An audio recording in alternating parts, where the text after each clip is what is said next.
তো hello guys, আমার blog চ্যানেলে তোমাদের সবাইকে স্বাগত। আর আজকে আমি সকালবেলা উঠেছি আর উঠে দোকান খুলেছি, যেহেতু মারা নাই, মারা গেছে বিয়ে বাড়ি। আর কালকে গেছে তো রান্না করে গেছিল, আর আজকে গাইস আমাকে রান্না করতে হবে। চলো দেখাচ্ছি তোমাদেরকে কি কি রান্না, এখনো কিছু জানি না কি রান্না করব। তো গাইস আমি ওখানে ভাত বসিয়ে দিয়েছি, দেখি এখন কি রান্না করা যায়।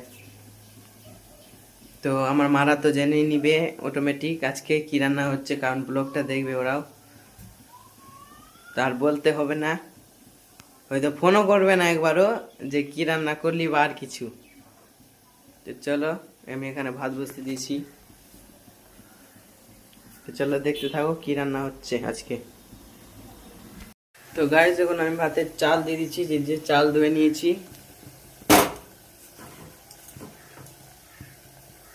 চালটা দিয়ে দিই। গাইস আমি চাল দিয়ে দিলাম। আর সত্যি কথা বলতে আজকে আমি অনেক দিন পরে রান্না করছি, আর যেহেতু আমি রান্না করতে পারি ওই জন্য আমার মা মনের সুখে ঘুরে বেড়াচ্ছে। তো হ্যালো গাইস, আমার রান্না হয়ে গেল কমপ্লিট। তো আমি এখানে করেছি, তোমাদেরকে দেখাচ্ছি, সয়াবিনের তরকারি আর ভাত।